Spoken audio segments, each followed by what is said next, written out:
My name is Ashely Carter, and I am with the Ute Reservation here in Salt Lake City, Utah. And I am here today because of my son, Paris Gustin. He was murdered 8 years ago on July 5th of 2016. He was 16 years old. He had been out with friends. It was actually with our family the night that he was murdered. We have an annual 4th of July party, so we had our family party like we normally do. We were all there together. Paris was supposed to work the next morning with my brother at his shop, so he had left the party a little bit early so he could wake up early the next morning. And on his way home, his girlfriend said one of his friends had called him saying that he had gotten a new car and that he wanted to go cruising and if Paris wanted to go. So Paris dropped his girlfriend off and came home and left with the friend. When I had gotten home that night, it looked like Paris was there. He had drove my car that night, so my car was there. The clothes he had wore that night were there on the floor, his shoes. It looked like he was in his bed sleeping. He knew he didn't have permission to leave that night, so he basically snuck out. And the following morning, I woke up and I just had a very sick feeling. He wasn't there at the house, so I thought, okay, he had to leave. He's, at work. And so I got up and I went outside and I seen that my car was still there. And so I thought, that's strange. There's no way he could have got to the shop without my car. So I'm calling him. He's not answering. And my cell phone wasn't working at this time. So I had got online and went to message him on Facebook to ask him where he was, what was going on. And I clicked on his Facebook and I started seeing rest in peace, rest in peace. Oh my God, I can't believe this is happening. And I'm extremely confused at this time because I'm like, what in the hell are you guys talking about? And I'm messaging these people back saying, no, you're wrong. Like, Paris is not dead. What are you talking about? So I run outside again. But this time, for some reason, I decide to look down, and when I look down at my front door, there is a detective's card sitting on the floor, and my heart just dropped. And I got back onto the computer, and I messaged his girlfriend, and I said, "Where is he?" And she said, "I don't know. I haven't seen him since last night. He dropped me off." And then another message came in from my niece saying, "Please tell me it's not true. Please tell me Paris is not dead." And I said, "What the hell are you guys all talking about?"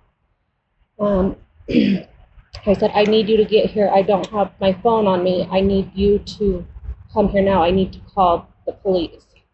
And what felt like forever, I don't even know who got there first. I think it was his girlfriend. I can't remember who got there. But I just remember grabbing somebody's phone and calling the police and saying, "People are saying my son has been murdered. I need you to tell me it's not true." And I just heard like a really long pause after I had told them my son's name, and I kept screaming at the officer, "Tell me it's not true, that it's not my son." And he still didn't say nothing, and he said, "We have detectives going to your house right now." And I just knew, like, at that moment, I knew it. And I think I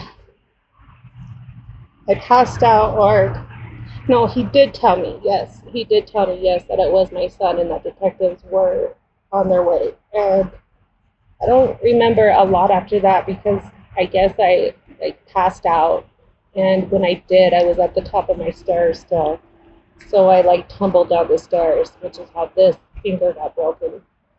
And the next thing I know, people are coming to my house, and the detectives finally get there, and they tell me that my son had been murdered. And I just remember asking him, like, how did this happen? I don't understand. Like, he's such a good kid. Like, what happened? And from what I've been told is my son and his friends were in fact driving around in the friend's new car, but while they were doing so, they decided to go egging.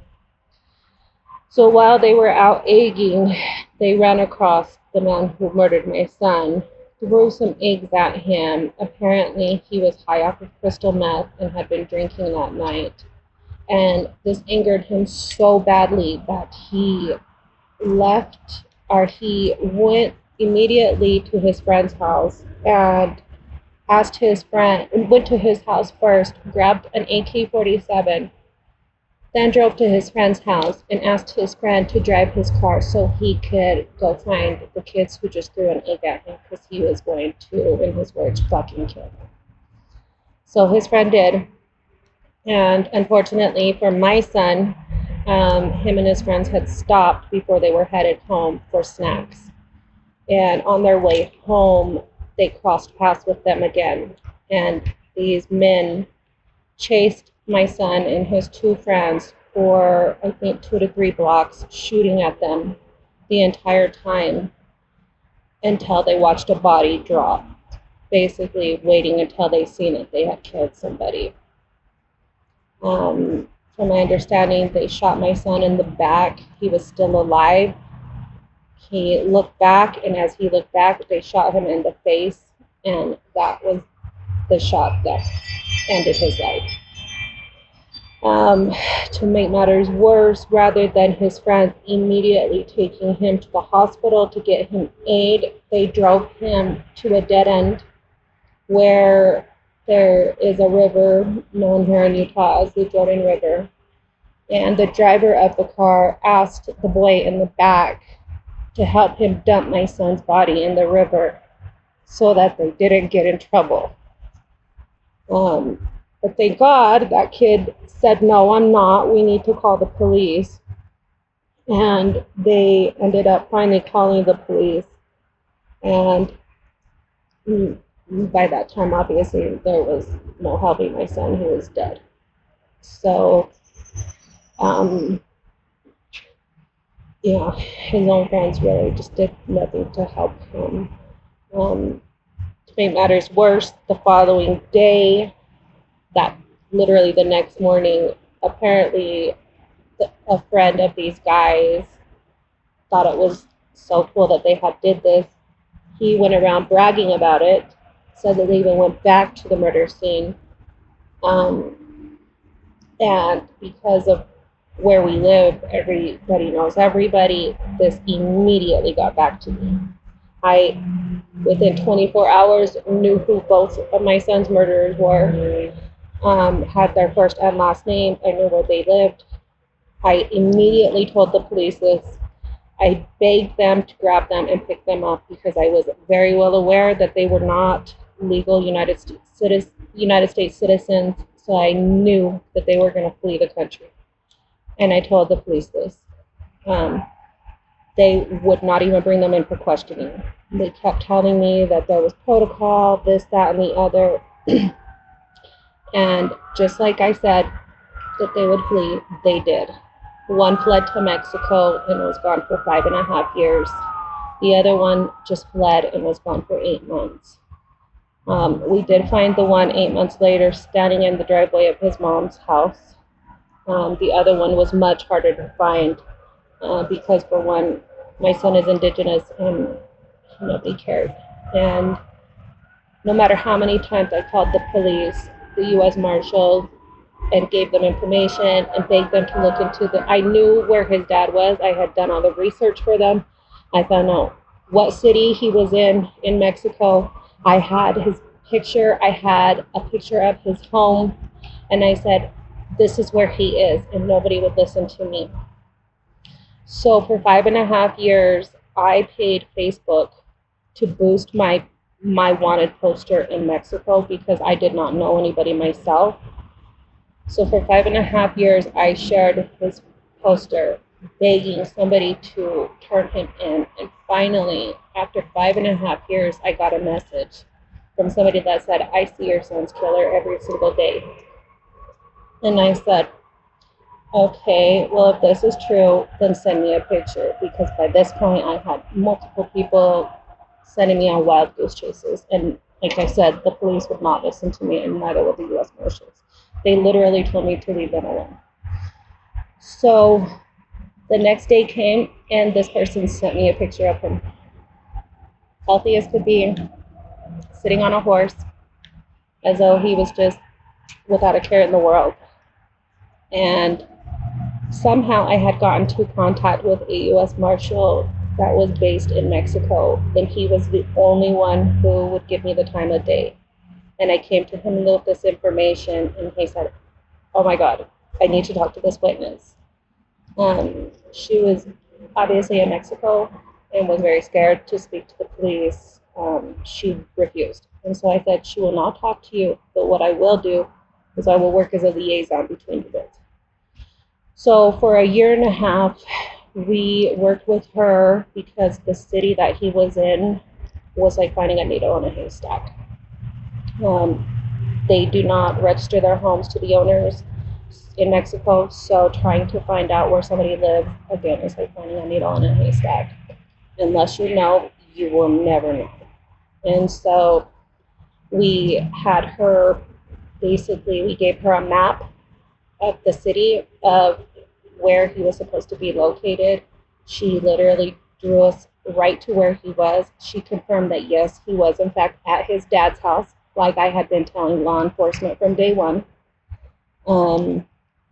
And after about a year and a half, we all worked together, me, her, and this U.S. Marshal. And the problem we ran into is we could not find any agencies that were willing to go in and apprehend him because of where he was located. It was heavily occupied by cartel members, and they were having a hard time finding agencies that were willing to send their team members into an environment like this where they could possibly not make it back out. So that was the next problem we ran into. Months later, Interpol finally said, we'll go in and we'll get him. The time finally came, and the marshal said, I need to talk to your witness directly. And I said, okay, I will do all I can, because he said, this is our window. If we don't take it now, this window may never open up again, and we may never, ever get this chance. So I messaged her again, and I said, I know why you don't want to meet with them. I'm so sorry to ask you this, but I am begging you, please. We may never get this chance again. She said yes, and then she disappeared. So about a week had went by. I kept messaging her, calling her, messaging her, and nothing. And the marshal called me again and said, Ashely, this is it. It's either now or never. And I told him, please tell her I am so, so sorry. But I have to do what I have to do. This is her name and this is her phone number. And I gave them her name and her phone number, and they did get a hold of her. And she did give them the information. And this was on a Monday. I got a message from her on a Wednesday saying that they had went in and apprehended him. And I messaged the marshal, and he said, yes, we have your son's killer, and it's all because of you. So I was like, finally. Like, somebody's finally listened to me, So 5.5 years later, we finally brought him back here to the United States. And he is here now awaiting trial. He's admitted his guilt. His co-defendant has admitted his guilt, but he is now playing a game of insanity almost. So the state of Utah does not feel comfortable convicting him until he understands what he's being convicted of. So we are at a standstill right now of absolutely nothing happening.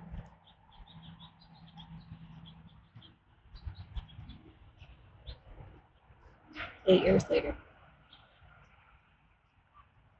and there's no movement at all.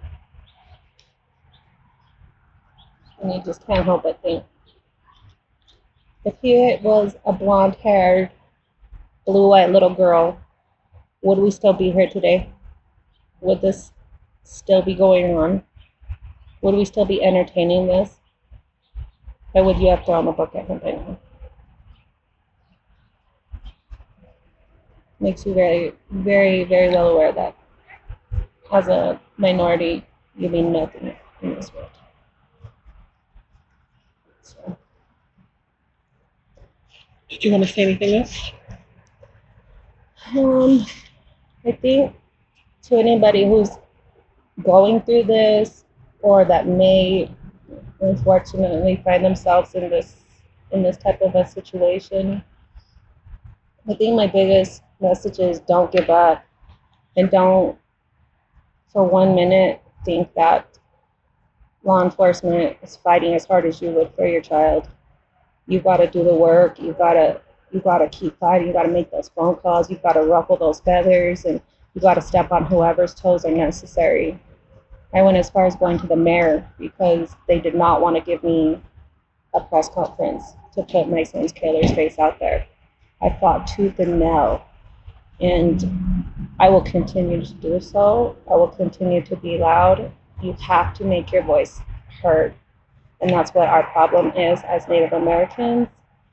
We're always we've been taught not to speak up. We've been taught to keep to ourselves. We've been taught to mind our own business. In situations like this, you cannot mind your own business. You cannot keep quiet. You need to make your voice heard, and you need to be loud. Because I am here fighting on my own. I don't even have much support from my family or his father, because he does not want anything to do with law enforcement. He's just disgusted by them. So I'm literally doing this by myself, and it's exhausting. Like, if you have a family member or a friend, help them. Just because the funeral's over doesn't mean that the fight is, or that the nightmare is. This is an everyday thing for us. This will always go on. Every single day, I wake up and cry for him. Every single night. I miss them. That was my only child. I can't have anymore, so they ripped my soul right out of me. So that would be my biggest message. Just keep fighting, because nobody's going to fight harder for your child than you. That would be my biggest message.